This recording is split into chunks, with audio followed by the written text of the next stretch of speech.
Diff'rent we were Strokes. we were supposed to do a Diff'rent Strokes reboot, but Sony kind of, I guess, let it lag. I don't know what's going on with Sony. I had signed all the contracts and everything with Sony, but I think maybe after this, maybe they'll see that it should be done. I think it's a show that should be seen out there again in America, and it will help because we were going to reverse the idea. We're going to reverse it. It's going to be where Willis is like married to Tootie or somebody else, and they adopt two white kids, and then that's them trying to make so that American people can see the other side of the shoe. You know what I mean? We said we saw the black side. Let's see the white side and see how difficult it is for them. I think it'd be great. I love this. Yeah. So it was going to be you, obviously, maybe married to Kim Fields. I mean, that's Tootie. Yeah. And then amazing. That's amazing. But and what Sony is delaying. Come on, Sony, let's get this done. do you see my? I mean, this whole interview has been great, but I do you see know. my mouth is like dropped open? Like I'm like, oh my God, this is like wow. I think we need to get back to situational comedy. We need to get back to that. I think a lot of comedies are set up joke.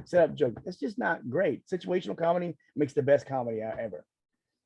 You think comedy is just I think that's what and if you think about it, it's a whole different set of circumstances then, right? Yeah. Like you have these two white kids. Yep. There's so many nuances with where TV is today. Oh yeah. You look at like the Wonder Years is now rebooted with like, an all black cast, and wow. Why did this get killed or stalled by Sony? I don't know why Sony has stalled it. I have no idea. Wow. I know there was a deal on the table and then they stopped it. I don't know why.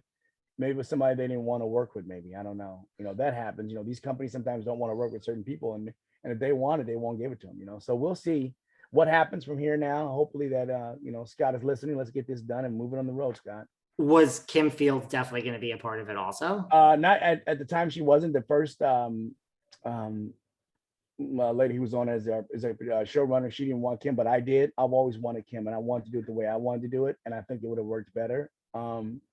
But I'm sure that if they're listening, we'll get it done the way I want to get it done, because I knew with the surefire way to make the American public accept it and make them start watching it and like it. I think you say Reboot, you and Kim Fields. That's like you start at like a 10 out of 10. So I think you're so right. Too. I definitely believe that. Why didn't she want Kim Fields? I don't know. Kim Fields is amazing to me, and she's an amazing actress, and her playing the role of Tootie would be hysterical. The fact that Tootie married Willis, they actually got married.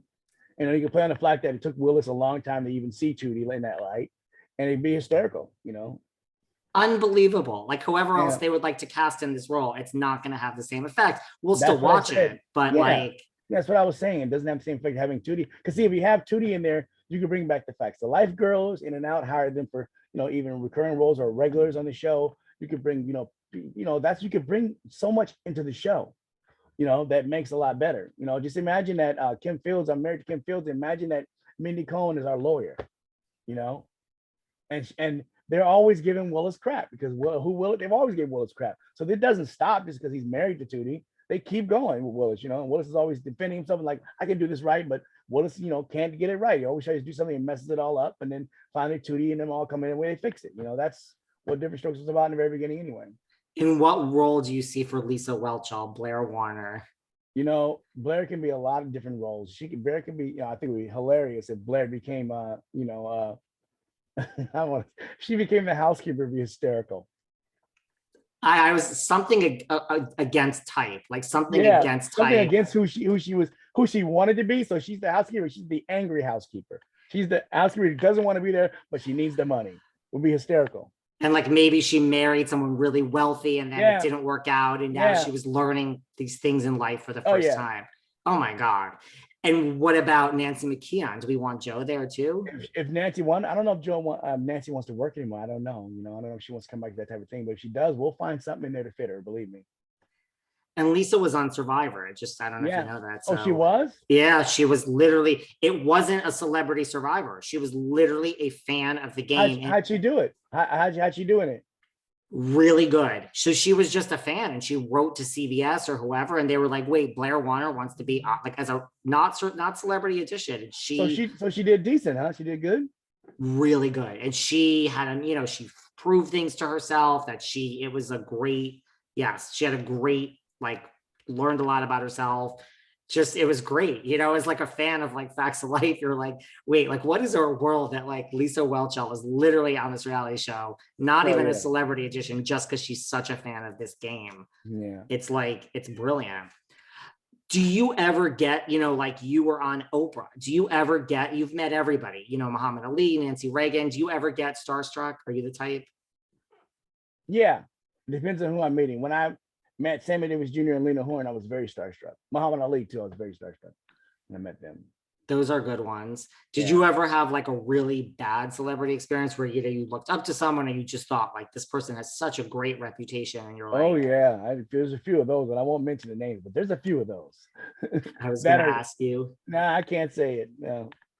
Do you ever have a lot of, you know, on the other side, do you have strange fan interactions? You know, like I don't really have that stranger fan interactions. I got pretty nice fans that come up to me.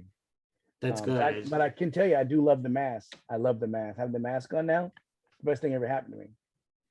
I can slide in and out through the public and do whatever I want to do without anybody following me. No cameras, no media wants taking them because they don't know who I am. I just like a regular guy, just Joe Schmo standing there. That is so interesting to me too. So really, like, you have this like love for the mask in that sense. I'm not going to stop taking off. And when the mandate's gone, I will still wear my mask everywhere when I get out of the car in public. And you really see a difference in that, like, wow, yeah, like, I can go unnoticed now. I won't look strange, you know, because everybody knows about COVID in the United States. Even if no one else is wearing it, I'm still not going to look strange for wearing it. People like, oh, he just wants to protect, he doesn't want to get COVID, or he doesn't want to give something away, you know, that you may have COVID, don't want to give it away. You know, it's going to be great.